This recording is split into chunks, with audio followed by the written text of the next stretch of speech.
A lot of bad news here.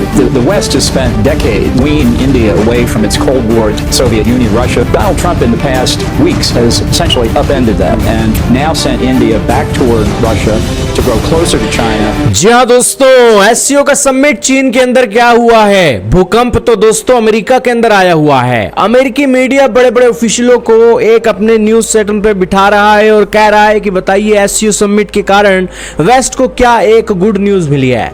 तो इसके ऊपर जो एक्सपर्ट्स हैं वो बता रहे हैं कि यहाँ पर गुड न्यूज तो बहुत सी कम है, लेकिन बैड न्यूज का भंडार लगा हुआ है। हमने जो दशकों की मेहनत एक भारत को रशिया से अलग करने के लिए, सोवियत यूनियन की मेंटेलिटी से अलग करने के लिए जो बिताए थे, जो मेहनत की थी, वो सारी खत्म हो गई है। और ये बात की पुष्टि तो एएनआई की पत्रकार स्मिता प्रकाश ने भी कर दी है एक्स पर पोस्ट करके।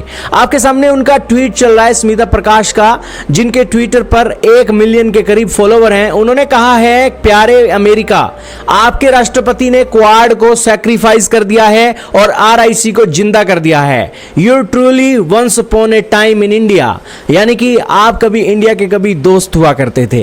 ये इस लहजे में दोस्तों मीम बनाकर शेयर किए जा रहे हैं और यूनाइटेड स्टेट्स ऑफ अमेरिका का मजाक बना दिया जा रहा है और ट्रंप का तो दोस्तों भद पिटवा दिया है।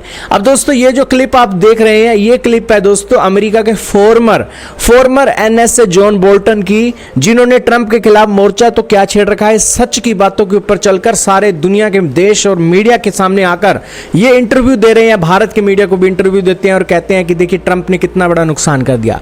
हालात तब हैं जब ये जॉन बोल्टन पूर्व अमेरिकी राष्ट्रपति, जब उनकी सरकार चला कर रही थी 2017 के समय में, तब ये उस समय के एनएसए थे और इन्होंने डोनाल्ड ट्रंप के खिलाफ ऐसा मोर्चा छेड़ा है कि इनके ऊपर एफबीआई की रेड भी पड़ चुकी है। यही कारण है कि यूनाइटेड स्टेट्स के राष्ट्रपति इस जॉन बोल्टन को रोकने के लिए और सच्चाई बाहर ना आए, इसको एफबीआई की रेड डाल रहे हैं, प्रेशर क्रिएट कर रहे हैं, लेकिन जॉन बोल्टन है कि रुकने का नाम नहीं ले रहा है।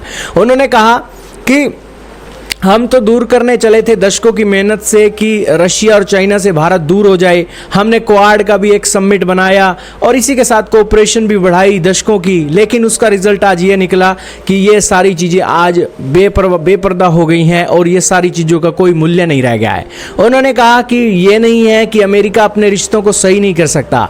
ट्रंप ने ये रिश्तों का नुकसान किया है कुछ हफ्तों के कारण, लेकिन ये रिश्ते अच्छे भी हो सकते हैं अगर अमेरिका मेहनत करे। लेकिन फिर उन्होंने कहा कि जो ट्रंप की लीडरशिप है और जो ट्रंप का एक रवैया है वो मुझे नहीं बताता है कि आने वाले समय में भारत और अमेरिका के रिश्ते अच्छे होंगे, ये और खराब होंगे।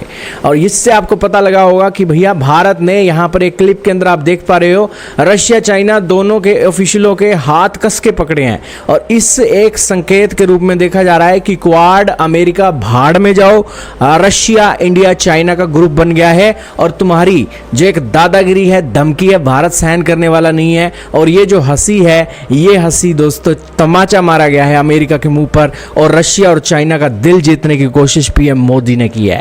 एससीओ का समिट दोस्तों वेस्टर्न कंट्रीज के ताबूत में कील के ठोकने के समान है एशिया के अंदर और खासकर भारत के अंदर, और रशिया चाइना की एंट्री भारत में देने के जैसा है। और आप कह सकते हो कि भारत अमेरिका को, जो भारत लेक्चर देता था कि रशिया और अमेरिका के बीच में एक को चुन लो, तो भारत ने रशिया अकेले को नहीं चुना है, भारत ने चाइना को भी चुन लिया है।